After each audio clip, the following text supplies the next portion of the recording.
Today, I want to rant about something. And I mean, it's 6 a.m. in the morning. I'm already ranting this out to myself. And I'm like, might as well make a video on this. And that's on the subject of free work.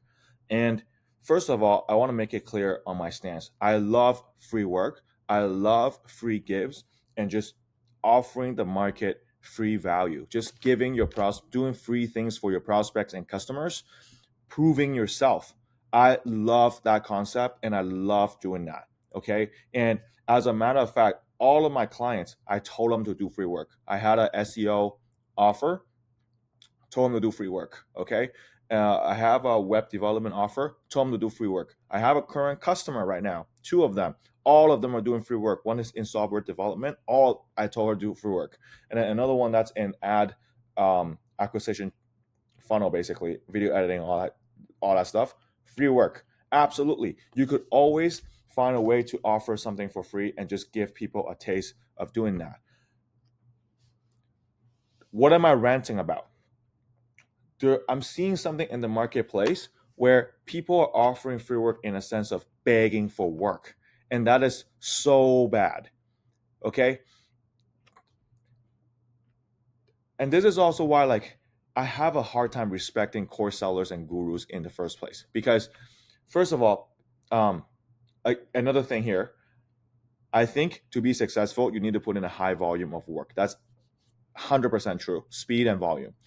Um, but it's very easy for course sellers and coaches and gurus to be like, you're not doing enough volume. Most of the time, it's true. But what the fuck is the point of running up volume when you're doing the wrong things at a high volume? Like it makes no sense. Volume is extremely important if you are doing the right things. So if you're talking to the right people, if you have a perfect script, if you have a okay, long story short, it's like cold calls. Let's sell cold calls. So let's use cold calls as an agency. If you're talking to a list of prospect, you have 10,000 of them, 100,000 of them, all qualified, all perfect fit. You have a perfect offer for them. You have a perfect script. Yeah, volume. Don't use your brain and just volume. Just just heads down, just volume, volume, volume. Of course. But it's never like this. It's never black and white like this, my friend. Like, you call 40 people, 100 people, you're going to get a set of data that tells you whether this market is perfect, whether your offer is perfect, whether your script is perfect. And then you have to iterate. And then you have to keep iterating and changing and making adjustments to these things until you actually have it perfect, where you don't need to use your brain. You just put your head down and you just hammer the phone. Volume, volume, volume. There is a time and place for that, and I'm all for it. Okay. But in the beginning stages of anything, it's never like that. You have to figure things out. You have to keep testing and iterating. Okay. So, however, gurus and coaches don't want to tell you the truth. Okay. Because why? Because they are trying to, like, they're collecting 5,000, 6,000, $10,000 per student, and they're trying to acquire as many customers as students as possible. And if they have 100 customers that they have to coach, okay, first of all, if they do a group coaching just to satisfy you guys all, obviously that advice is not 100% tailored to you. Even if you do a one-on-one coaching, their time is limited. Their mind is, number one, on their own business. How do they grow their own fucking coaching and courses business? Number two, they have a gazillion other fucking customers that they have to think about. So when they are talking to you, they're giving you shallow advice. There's, they're not in the trenches with you because they're not thinking about all the nuances, all the dynamic variables in your business as of right now. They met you 1 week ago. They don't fucking know what happened 2 days ago, right? They don't actually understand what happened 10 minutes ago in your client acquisition process. So the advice that they gave you is vague, unfortunately. Okay, which brings me to another topic. Like, what if your coaches and your guru's advice is actually a distraction? Think about it this way. If you think about it, like, ask yourself, your coach, your guru, your course seller, whatever the fuck it is, has that person actually achieved exactly what you're looking to achieve here? Say you're running a whatever agency, a video editing agency. Has that person actually successfully launched and scaled that agency before? If not, then it's all theory. If it's all theory, sure, it could be relevant information. It could be useful information, but you don't blindly listen to it. Number one. So if that person hasn't done exactly what you're doing, like, is that truly advice that you just got to follow?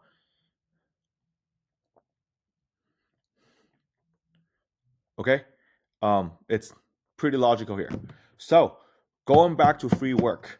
Okay.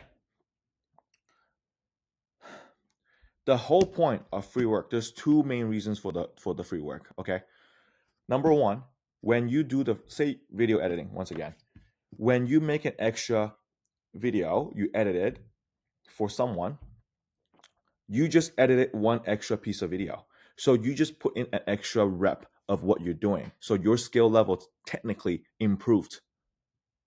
And you added one extra piece of work to your portfolio. Number two, essentially what you're doing is you're giving the marketplace something very valuable. You're giving the prospect that something very useful to that specific prospect, relevant and useful to that specific prospect, something that prospect was already going to pay for. That's how useful it is. They were going to pay for this. They were going to pay for someone to edit their video. However, you give it to them for absolutely free. So basically what it is like, you're already going to pay for this. You may as well try this out for free. And the whole point of that is you give each other an opportunity to get a sense and get an experience of what it's like working with each other, whether this is a good fit, whether you could deliver, whether they like you, whether you like them, etc. You basically use the free work to earn an opportunity to prove yourself that you are useful, prove to them that you're useful. Number two, to feel if you actually like them. And the opposite is true, right? And then this is the cost of acquiring a customer. And once they're on board, you get them hooked to the result that you're generating for them, and then you upsell them. That's the whole point of free work. Like, you have two reasons where you do free works now. It's not to beg someone to fucking give you a job. Like, if your fucking guru is telling you to basically operate like a freelancer, oh, hey, just make 100 free work every day, and then, oh, a 3% connection, 3% book rate, and then, okay, by the end of 6 months, you're going to get XYZ. Shut the fuck up. Like, sure, the math makes sense, but this is called sound good advice. It just sounds good. It just sounds good. Bro, of course I know it's going to work. But essentially what you're doing, you're just operating like a freelancer, which is fine. But you may as well go on Upwork and post your fucking everything, right? But you're trying to run an agency here. If you have, think about it. If you have the let me think. If you have the perfect, just close your eyes and think about the perfect prospect. You can't close them in a million years. Just think about it. That motherfucker is right in front of you right now. Okay? He's giving you an opportunity to sell him something, to say like, hey, I might potentially work with you. My question is, are you going to use AI or your shitty VA, SDRs, salespeople, whatever, to run a copy and paste it or template it, sales DM, pitch, free work to them, and then potentially close them? Or would you actually fucking go all in yourself, do all the conversation, do all the discovery, and then do all the understanding, and then physically making sure the free work is actually relevant, at a high quality, and useful to them, and then offer a custom solution? None of this shit could be automated in the beginning stage of your fucking agency. None. Because you just don't have enough variables. And that's another reason you want to do the free work. Because when you run a free work, you learn the variables in order to make the work itself being able to deliver a good result, being good. Two, you get to understand the variable in the market because you get to talk to more people, you get to work with more people, you get to understand like what triggers someone to buy, what's important to them. You get all these things through manual work. You're not going to get this in the beginning when you're just automating everything. Search up Elon Musk's formula. It's called question. You have to question yourself if you need something, or whatever the fuck you're doing, the procedure that you're running, which is in this case the free work, you need to question yourself. Then you need to delete it if it's not useful. And if it is useful and important, you need to simplify it. Once you simplify it, you speed it up. Once you are able to speed it up, then you automate it. Automation is the fucking last step. But with this day and age where there's VAs and AIs and all these fucking gurus online, everyone is looking to automate things on day one. Bro, what the fuck is the point of automating something if you don't even need it to begin with? You should delete it in the first place. So, end it off with this video. If your fucking coach, guru, or whatever the fuck it is, coach, first of all, if they haven't done the thing themselves, like, should you really fucking 100% blindly listen to them? Second, if they are telling you to operate like a freelancer, they're telling you to beg the market for work. Like, is that really a good approach? Like, do high level, because if you're running an agency, you want to charge high prices. So who's qualified to pay high prices? High level prospects in the market. So the point is, high level prospects in the market, they get DMs from all sorts of low level people begging for work anyway, every day. Do you think they're going to respect you when you're begging for work? Put yourself in their mind, right? You know all sorts of people, you know all sorts of other high level people. Do high level people beg? Do respectable, worthy people, like respect worthy people beg? Are worthy people begging people for work? Or are they too busy to take on more customers?